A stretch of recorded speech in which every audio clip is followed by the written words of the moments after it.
ಕರ್ನಾಟಕದಲ್ಲಿ ನಂತರ ತೆಲಂಗಾಣದಲ್ಲಿ ಗ್ಯಾರಂಟಿಗಳ ಅಸ್ತ್ರವನ್ನೇ ಕಾಂಗ್ರೆಸ್ ಬ್ರಹ್ಮಾಸ್ತ್ರವಾಗಿ ಬಳಸಿಕೊಂಡಿತ್ತು ತನ್ನ ಪ್ರಚಾರದ ಸಂದರ್ಭದಲ್ಲಿ. ಬಹುಶಃ ಆ ಎರಡೂ ಯಶಸ್ಸುಗಳು ನಮಗೆ ಗ್ಯಾರಂಟಿಗಳಿಂದಲೇ ಅನ್ನುವ ಪರಿಪೂರ್ಣ ನಂಬಿಕೆಗೆ ಕಾಂಗ್ರೆಸ್ ಪಕ್ಷ ಬಂದಂತೆ ಕಾಣಿಸುತ್ತಿದೆ. ನಾಟ್ ನೆಸೆಸರಿ ಅಂತ ನಾನು ಹೇಳ್ತೀನಿ. ಯಾಕೆ ಅಂದರೆ ಕರ್ನಾಟಕದಲ್ಲಿ ಭಾರತೀಯ ಜನತಾ ಪಕ್ಷ ಇದ್ದ ಸ್ಥಿತಿ ಮತ್ತು ಅದು ಮಾಡಿಕೊಂಡ ಅವಾಂತರಗಳು ಹಾಗೂ ಕರ್ನಾಟಕ ಪ್ರೀ ಎಲೆಕ್ಷನ್ನಲ್ಲಿ ನಡೆಸಿದ ಕ್ಯಾಂಪೇನ್ ಆಫ್ 40% ಮಣ್ಣು ಮಸಿ ಡ್ಯಾಶು ಎಲ್ಲ ಸುಮಾರು ಡ್ಯಾಮೇಜಿನ ಮಾಡಾಗೋಗಿತ್ತು. ಅದಕ್ಕೋಗಿ ಗ್ಯಾರಂಟಿ ಅಡಿಷನಲಿ ಸೇರ್ಕೋತು. ಗ್ಯಾರಂಟಿನೇ ಅಲ್ಲ ಅನ್ನಕ್ಕೆ ನಾನು.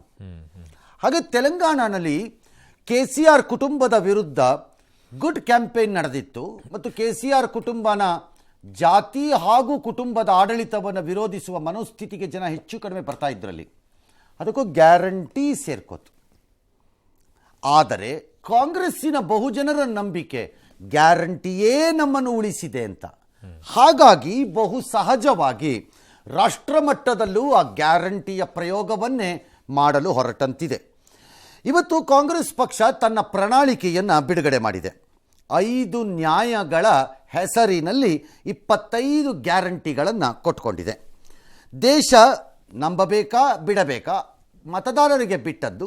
ಕೆಲವು ಭರವಸೆಗಳ ಮಳೆಯನ್ನೇ ಹೊರಸಿ ಬಿಟ್ಟಿದೆ, ತಂದು ಬಿಟ್ಟಿದೆ, ಸುರಿಸಿದೆ. ವರ್ಕು ವೆಲ್ತು, ಕೆಲಸ ಸಂಪತ್ತು ಮತ್ತು ನಿಮ್ಮ ಕ್ಷೇಮ ವೆಲ್ಫೇರ್, ಇದು ಅವರ ಮೂಲ ತತ್ವವಂತೆ.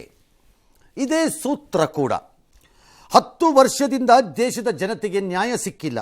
ಬದಲಿಗೆ ಎಲ್ಲ ವಲಯದಲ್ಲಿ ವಿಧ್ವಂಸಕ ಕಾಂಡ ನಡೆದೋಗಿದೆ. ನಾವು ಅಧಿಕಾರಕ್ಕೆ ಬಂದ ಕೂಡಲೇ ಬಡವರ ಜೀವನದಲ್ಲಿ ಹೊಸ ಬೆಳಕು ಮೂಡಿಸುತ್ತೇವೆ ಅಂತ ಭರವಸೆ. ಬಹು ಸಹಜವಾಗಿ ಕೌಂಟರ್ ಅಟ್ಯಾಕ್ ಸ್ಟಾರ್ಟ್ ಆಗುತ್ತೆ. 50 ವರ್ಷ ಬಡವರ ಬದುಕಿನಲ್ಲಿ ಏಕೆ ಬೆಳಕು ಮೂಡಲಿಲ್ಲ? ಬಹು ಸಹಜವಾದ ಕೌಂಟರ್ ಅಟ್ಯಾಕ್ ಅದು. ಟಕಾರ ಅಂತ ತರ್ತಾರೆ ವಾಪಸ್ಸು ಒಳಕ್ಕೆ. 50 ವರ್ಷ ಯಾಕೆ ಬರಲಿಲ್ಲ ಬಡವರ ಇದರಲ್ಲಿ? ವೆಲ್ಫೇರ್, ಜನರ ಕ್ಷೇಮ 50 ವರ್ಷದಲ್ಲಿ ಆಗದೇ ಇದ್ದಿದ್ದು ಹೆಂಗೆ ಅಂತ ಕೌಂಟರ್ ಅಟ್ಯಾಕ್ ಬರುತ್ತೆ. ಇದು ರಾಜಕಾರಣದಲ್ಲಿ ಬಹು ಸಹಜವಾದದ್ದು. ಆದರೆ ಅವರ ಪ್ರಣಾಳಿಕೆ ಏನು ಅನ್ನೋದನ್ನು ನಾವು ಮೊದಲು ನೋಡ್ಕೊಂಡ್ಬಿಡೋಣ ಅಲ್ವಾ? ಓಕೆ. ಮೊದಲನೆಯ ಪ್ರಣಾಳಿಕೆಯಲ್ಲಿ ಅವ್ರು ಹೇಳ್ತಿರೋದು ಇದೆಲ್ಲ ನ್ಯಾಯಗಳ ಹೆಸರಿನಲ್ಲಿ ತರ್ತಾ ಇದ್ದಾರೆ. ನಾರಿ ನ್ಯಾಯ ಅಂತ, ಬಡ ಕುಟುಂಬದ ಮಹಿಳೆಗೆ ವಾರ್ಷಿಕ 1 ಲಕ್ಷ ನೆರವು. ಓಕೆ, ಈ ಹಿಂದೆ ನಾನು ಈ ಥರದ ಗ್ಯಾರಂಟಿಗಳು ಬಂದಾಗ ಈ ಪ್ರಶ್ನೆಗಳನ್ನು ಕೇಳ್ತಿದ್ದೆ. ಯಾರು ಎಂದು ಸ್ಪೆಸಿಫಿಕ್ ಮಾಡಿ, ಹೌದು, ಜನರಲ್ ಮಾಡಬೇಡಿ ಅಂತ ಅಲ್ವಾ? ಹೌದು. ಅಂದರೆ 100 ಯೂನಿಟ್ ವರೆಗೆ ಅಂತಲ್ಲ. ಎಲ್ಲರಿಗೂ 100 ಯೂನಿಟ್ ಅಂದರೆ 100 ಯೂನಿಟ್ ಕೊಡೋಂತೀವಿ ವರೆಗೆ. ಆಮೇಲೆ ವರೆಗೆ ಬಂತು, ಯಾರೆಷ್ಟು ಬಳಕೆ ಮಾಡ್ತಾರೆ, ಆಮೇಲೆ ಅದಕ್ಕೆ ಸರಾಸರಿ ಅಂತ ಬಂತು. ಹಾಗೆ ಇಲ್ಲೂ ಬಡ ಕುಟುಂಬದ ಮಹಿಳೆಗೆ 1 ವರ್ಷ.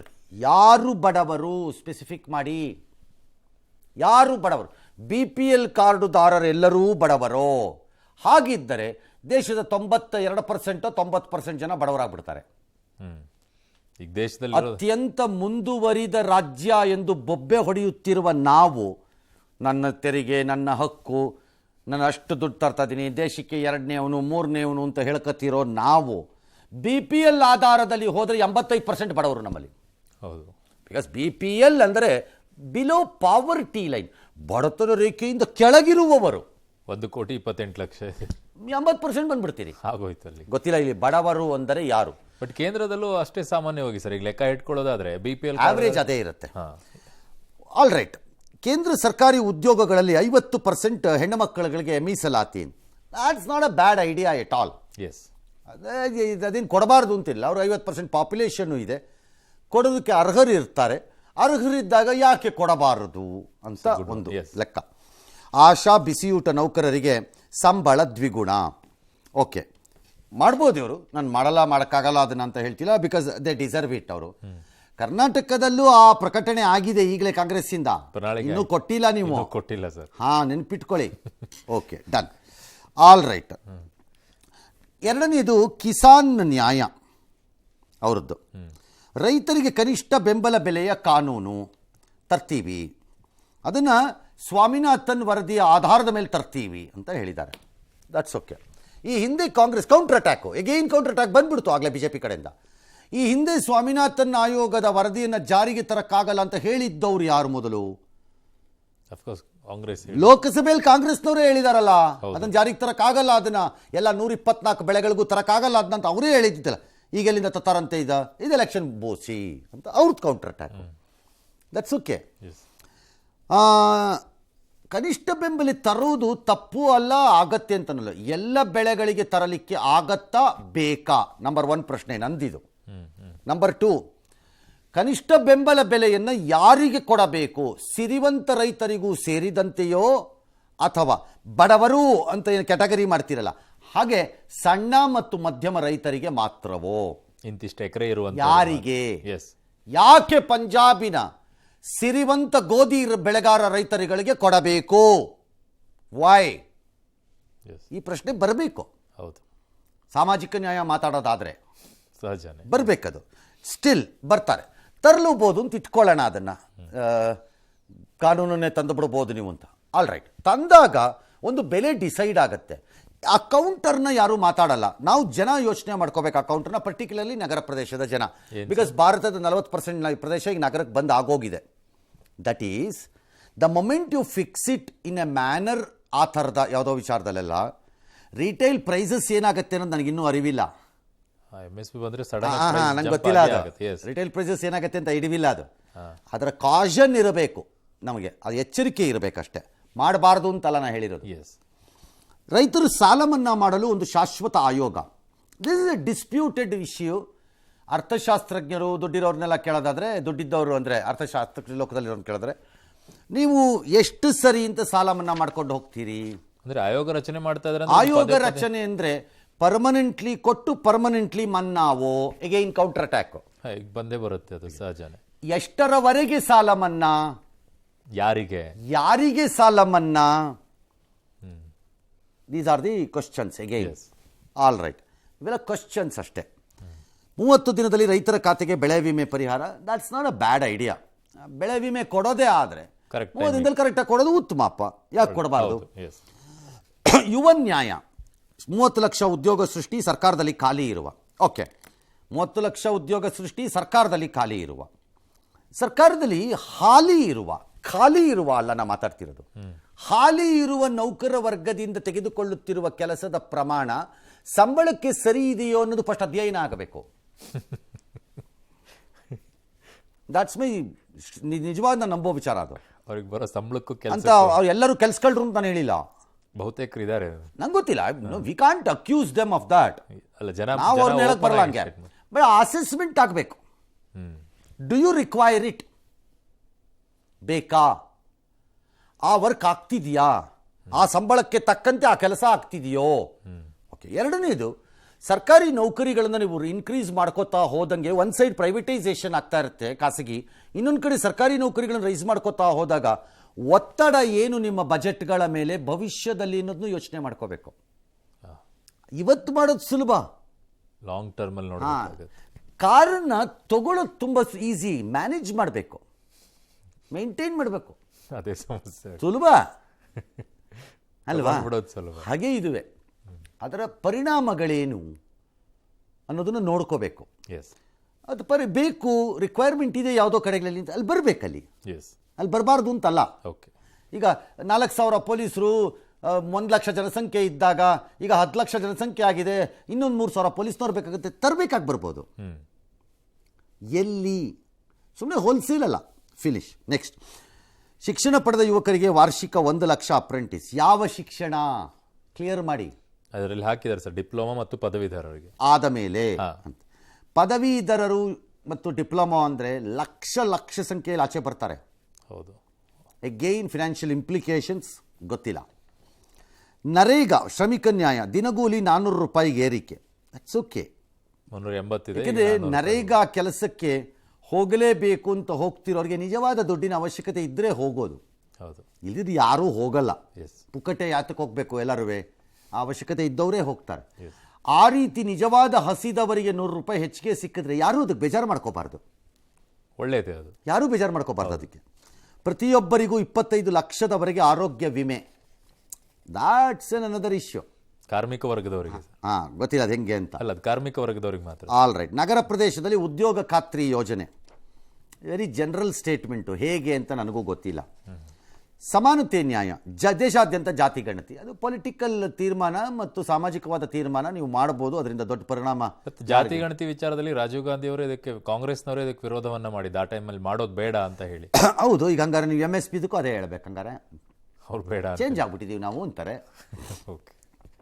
ಮೀಸಲಾತಿ 50% ಮಿತಿ ರದ್ದು, ದಾಟ್ಸ್ ಎನ್ ಅನದರ್ ಇಶ್ಯೂ. ಕೋರ್ಟಲ್ಲೇ ಹೋಗಿ ಎಗೈನ್ ಕೋರ್ಟ್ಗೆ ಹೋಗ್ಬೇಕದು. ಬಟ್ ಕಾನ್ಸ್ಟಿಟ್ಯೂಷನಲ್ಲಿ ಅಮೆಂಡ್ಮೆಂಟ್ ತಂದರೆ ನಂಗೆ ಗೊತ್ತಿಲ್ಲ ಅದಕ್ಕೇನು ಅಂತ. ಓಕೆ. ಮೀಸಲಾತಿಯನ್ನು ಹೆಚ್ಚು ಮಾಡುವುದು ಅಥವಾ ಸಲ್ಲಬೇಕಾದ ವರ್ಗಗಳಿಗೆ ಅದನ್ನು ಸಲ್ಲಿಸುವುದಕ್ಕೆ ಈ ದೇಶದಲ್ಲಿ ಬಹುಜನರಿಗೆ ಆಕ್ಷೇಪ ಇಲ್ಲ ಅಥವಾ ಅದಕ್ಕೆ ಬೇಜಾರೂ ಇಲ್ಲ. ಆದರೆ ಅದು ಸಲ್ಲುತ್ತಿರುವ ರೀತಿ ಮತ್ತು ಪಡೆದವರೇ ಅದರ ಲಾಭವನ್ನು ಪಡೆಯುತ್ತಿರುವುದು ಮತ್ತು ಎಲ್ಲಿಯವರೆಗೆ ಯಾರಿಗೆ ಆ ಮೀಸಲಾತಿ ಅನ್ನೋದ್ರ ಬಗ್ಗೆ ಕೆಲವ್ರಿಗೆ ಆಕ್ಷೇಪ ಅಥವಾ ವಾದ ಇರೋದು. ಪ್ರತಿ ಬಾರಿ ಇನ್ಕ್ರೀಸ್ ಆಗ್ತಾನೆ ಹೋಗ್ತಾ ಇದೆ. Increase okay. ಈಗ for example schedule caste, schedule ಟ್ರೈಬಲ್ಲಿ ನನಗೆ ಯಾವಾಗಲೂ ಅನಿಸೋದು 18% 15+3 ಕೊಟ್ಟ ಮೇಲೆ ಸಹಜವಾಗಿ ಇಷ್ಟು ವರ್ಷದಲ್ಲಿ ಬಹುತೇಕ ಜನರನ್ನ ತಲುಪಬೇಕಾಗಿತ್ತು, ತಲುಪಿಲ್ಲ ಇನ್ನು. ಆದರೆ ಗ್ರಾಮೀಣ ಭಾಗದಲ್ಲಿ ನಾವು ಡೀಪ್ ಇನ್ಸೈಡ್ ಹಳ್ಳಿಗಳ ಕಡೆಗೆ ಹೋದರೆ ಇವತ್ತಿಗೂ ಅದರ ಲಾಭವನ್ನು ಪಡ್ಕೊಂಡಿರುವಂಥ ಜನ ಭಾಳ ಪಡೆದಿದ್ದವರಿದ್ದಾರೆ.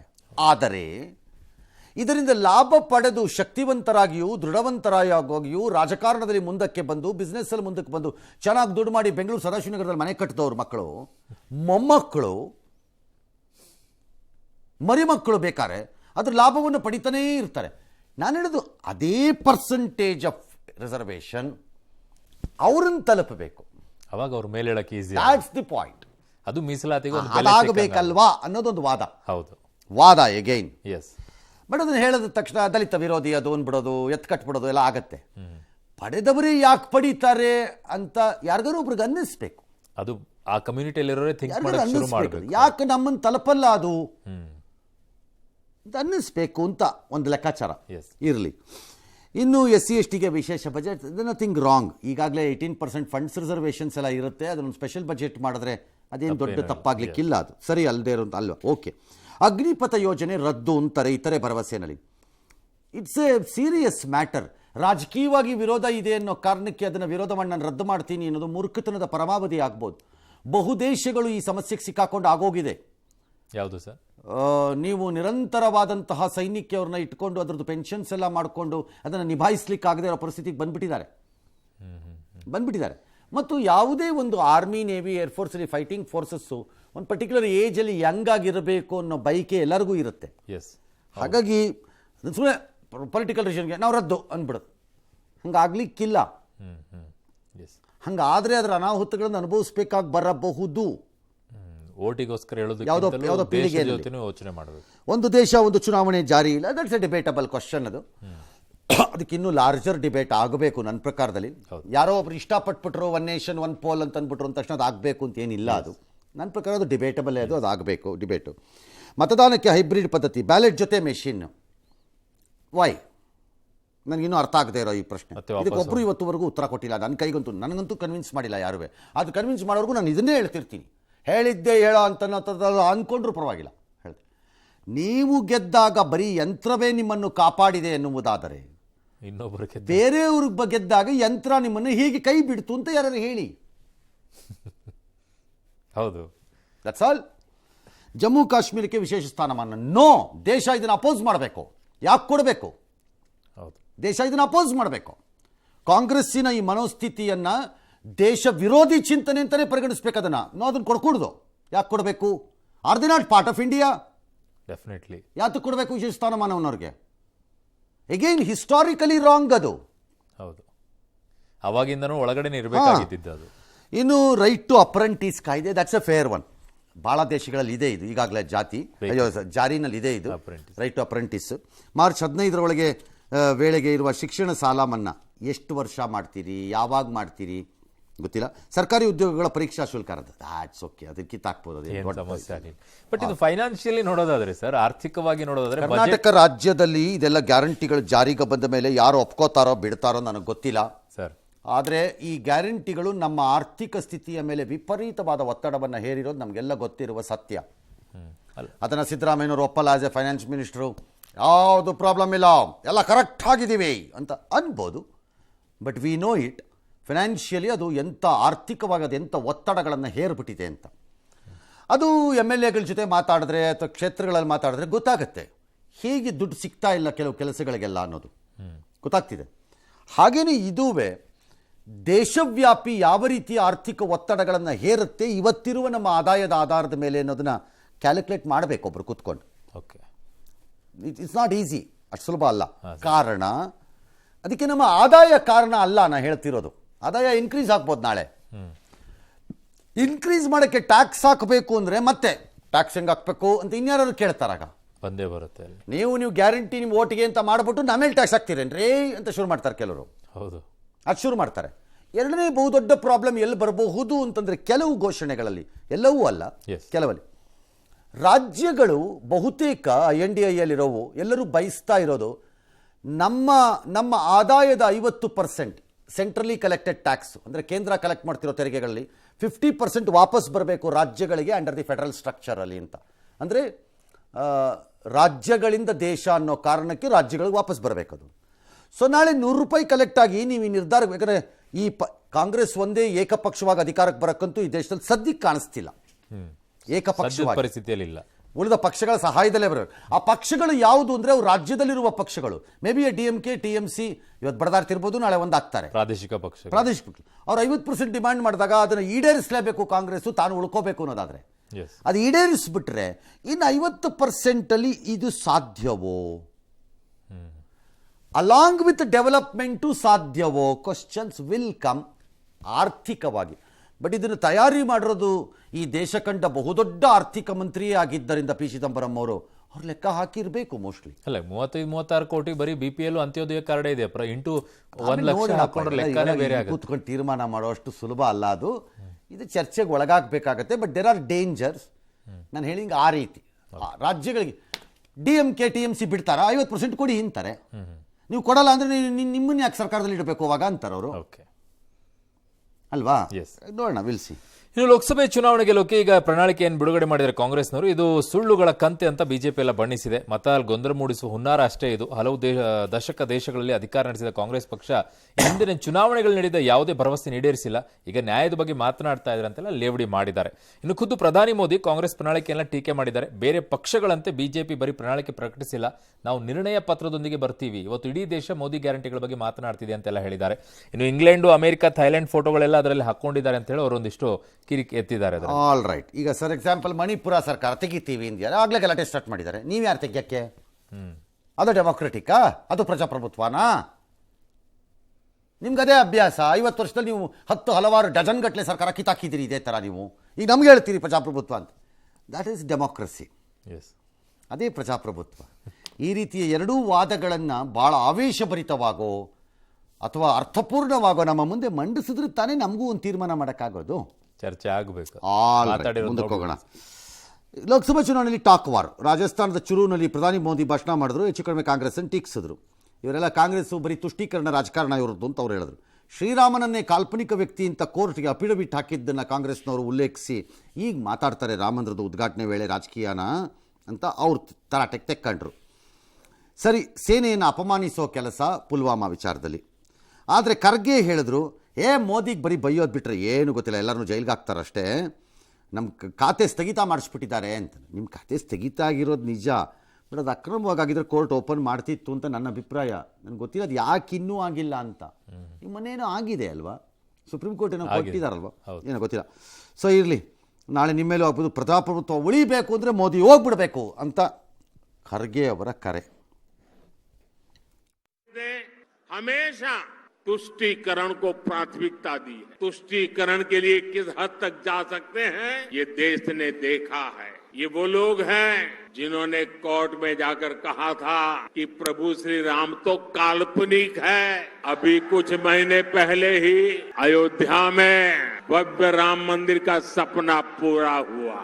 लेकिन कांग्रेस पार्टी विपक्षी नेताओं को जेल में बंद किया जा रहा है. चुनाव में सबको समान अवसर नहीं है। कई मुकदमे एक के ऊपर एक, छोटी छोटी हमारे पार्टी के ऊपर इतना। ಆಲ್ ರೈಟ್, ಅವರವರ ವಾದ ಅವರವ್ರು ಮಂಡಿಸಿದ್ದಾರೆ. ಎಸ್, ಏನೇನ್ ಸಬ್ಜೆಕ್ಟ್ಸ್ ಗಳು ಬರೋಕೆ ಇನ್ಮೇಲೆ ಚುನಾವಣೆ ಕಾವು ಶುರು ಆಗುತ್ತೆ ಅಲ್ಲ, ಅವ್ರವ್ರಿಗೆ ಅನುಕೂಲವಾಗಿದ್ದಂತ ವಿಷಯಗಳನ್ನ ಅವ್ರವ್ರು ಪ್ರಸ್ತಾಪಿಸದೆ ಇನ್ಯಾರು ಪ್ರಸ್ತಾಪಿಸಬೇಕು? ಪ್ರಸ್ತಾಪಿಸ್ತಾರೆ. ಚುನಾವಣೆಗೆ ಇದನ್ನ ತರಲ್ಲ ಅಂತ ಚರ್ಚೆ ಆಗಿತ್ತು ಸರ್ ರಾಮನ ವಿಚಾರವನ್ನ. ನೋಡಿ, ರಾಜಕಾರಣದಲ್ಲಿ ಆ ರೀತಿಯ ಭಾರತದ ಇವತ್ತಿನ ದುಷ್ಟ ಮತ್ತು ದ್ವೇಷ ಮತ್ತು ಅಸಹ್ಯದ ರಾಜಕಾರಣದಲ್ಲಿ ಆ ರೀತಿಯ ಒಂದು ರೀತಿ ಡೀಸೆನ್ಸಿನ ನೀವು ನೋಡೋದನ್ನು ಬಯಸಬಾರ್ದು. No, okay, ಬಯಸ್ಕೂಡ್ದು. ಹಾಗಾಗಿ ಯಾರು ಏನೇನು ಬೇಕಾದ್ರೂ ಎತ್ತುತ್ತಾರೆ ಅವ್ರವ್ರಿಗೆ ಅನುಕೂಲಕ್ಕೆ ತಕ್ಕಂತೆ. ಓಕೆ, ಇನ್ನು ಮಂಡ್ಯ ರಣಕಣ ಈಗ ಜೋರಾಗ್ತಾ ಇದೆ, ನಿಮಗೆಲ್ಲ ಗೊತ್ತೇ ಇದೆ. ಘೋಷಿಸಿದಂತೆಯೇ ಮಂಡ್ಯ ಸಂಸದೆ ಸುಮಲತಾ ಅಂಬರೀಶ್ ಅವರು ಈಗ ಕೊನೆಗೂ ಕೂಡ ಬಿಜೆಪಿ ಸೇರ್ಕೊಂಡಿದ್ದಾರೆ. ಇವತ್ತು ಬಿಜೆಪಿ ಕಚೇರಿಯೆಲ್ಲ ಯಡಿಯೂರಪ್ಪನವ್ರ ಕಾಲಿಗೆಲ್ಲ ಬಿದ್ದು ಆಶೀರ್ವಾದ ಪಡ್ಕೊಂಡ್ರು. ಮೋದಿ ನಾಯಕತ್ವ ಗುಣಗಾನ ಮಾಡಿದ್ರು. ಮೋದಿ ಮತ್ತೊಮ್ಮೆ ಪ್ರಧಾನಿ ಆಗಬೇಕು ಅಂತ ನಾನು ಬಿಜೆಪಿ ಸೇರ್ಕೊಂಡಿದ್ದೀನಿ ಅಂತ ಹೇಳಿದ್ರು. ಬಟ್ ಕುಮಾರಸ್ವಾಮಿ ಪರವಾಗಿ ಪ್ರಚಾರ ಮಾಡ್ತಾರಾ ಇಲ್ವಾ ಅಂತ ಕೇಳಿದಾಗ ಅದಕ್ಕೆ ಇನ್ನೂ ಸದ್ಯಕ್ಕೆ ಅವ್ರನ್ನ ಮಾತಾಡ್ಕೊಂಡು ಹೋಗಿದ್ದಾರೆ, ಬಟ್ ಇನ್ನೂ ಕೇಳಿಲ್ಲ ಅಂತ ಹೇಳಿದ್ದಾರೆ. ಸೊ ಇನ್ನು ಅಭಿಷೇಕ್ ಅವರು ರಾಜಕೀಯಕ್ಕೆ ಏನು ಬರೋದಿಲ್ಲ, ದರ್ಶನೇಶ್ ಬೆಂಬಲ ಈಗ ಅಪ್ರಸ್ತುತ ಅಂತೆಲ್ಲ ಮಾತನಾಡಿದ್ದಾರೆ. ಜನತಾ ಪಕ್ಷವನ್ನ ಸೇರೋದು ಅತ್ಯಂತ ಹೆಮ್ಮೆ ಹಾಗೂ ಸಂತೋಷದ ವಿಷಯವಾಗಿದೆ.